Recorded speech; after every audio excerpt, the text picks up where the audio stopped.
കൊതുമ്പെടുത്തുകൊണ്ട് വന്ന് കെട്ടി വയ്ക്കാൻ പറഞ്ഞപ്പോൾ എനിക്കറിയില്ല അമ്മ എന്ന് പറഞ്ഞ് ഫോൺ എടുക്കാൻ ഓടിയപ്പോൾ കെട്ടി വെച്ചിട്ട് നീ വന്ന് ഫോൺ എടുത്താൽ മതി എന്ന് പറഞ്ഞപ്പോൾ എന്തൊരു സ്പീഡായിരുന്നു എൻ്റെ സച്ചുവിന്. പെട്ടെന്ന് തന്നെ ഓടിപ്പോയി എല്ലാം സെറ്റാക്കി തന്നു. ആ സമയം കൊണ്ട് ഞാൻ തേങ്ങയൊക്കെ തിരുമ്മി എല്ലാം ശരിയാക്കി വെച്ചു. ഇഷ്ടിക അശ്വതിയും സഞ്ജിത്തും എടുത്തുകൊണ്ട് വന്ന് അമ്മയുടെ മുമ്പിൽ 100 കലത്തിൽ വരെ പൊങ്കാലയിടുന്നുണ്ടായിരുന്നു. ഞാനതൊക്കെ പോയി നോക്കി. എല്ലാവരും കൂടി സഹകരിച്ച് ഇടുന്നത് കണ്ടപ്പോൾ ഭയങ്കര ഒരു സന്തോഷം തോന്നി. കാരണം പറയാനും കാണാനും വളരെ രസമാണ്. പക്ഷേ അതത്രയും ഇട്ട് സെറ്റ് ചെയ്ത് വെക്കുക എന്ന് പറയുന്നത് അമ്മയുടെ അനുഗ്രഹം ഉണ്ടെങ്കിൽ മാത്രമേ പറ്റൂ എന്ന് ഞാൻ വിശ്വസിക്കുന്നു.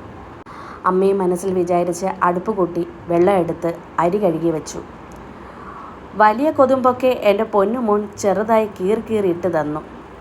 അത് അത്രയും ശരിയാക്കി തന്ന സിപ്പപ്പ് വാങ്ങിത്തരാമെന്ന് പറഞ്ഞപ്പോൾ നിങ്ങൾ നന്നാവാൻ പോണില്ല, എൻ്റെ അമ്മയായിപ്പോയി, ഇല്ലെങ്കിൽ കുളത്തി പിടിച്ച് തള്ളിയണേന്ന് പറഞ്ഞു.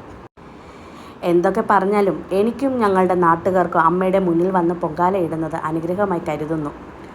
അടുപ്പ് കൂട്ടി അരി കഴുകി ഇട്ടതും എൻ്റെ റിലേ അടിച്ചു പോകാൻ തുടങ്ങി.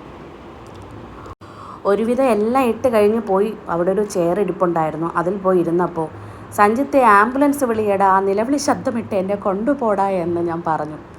അവൻ ഓടിപ്പോയി വലിയ കുപ്പിയിൽ വെള്ളം എടുത്തുകൊണ്ട് വന്ന് ഞാൻ മാക്കനെ കുടിച്ചു. അപ്പോഴാണ് ഞാനൊന്ന് ഓക്കെ ആയത്. എൻ്റെ വെള്ളം കൂടി സഞ്ജിത്ത് ഓടി നടന്നെടുക്കുന്നുണ്ടായിരുന്നു, ഷൂട്ട് ചെയ്യുന്നുണ്ടായിരുന്നു. അമ്മയ്ക്ക് പ്രാണവേദന എടുത്തുകൊണ്ടിരിക്കുമ്പോഴാണോടാ നിനക്ക് വീണ വായനയെന്ന് ഞാൻ പറഞ്ഞ് കളിയാക്കി അവനെ.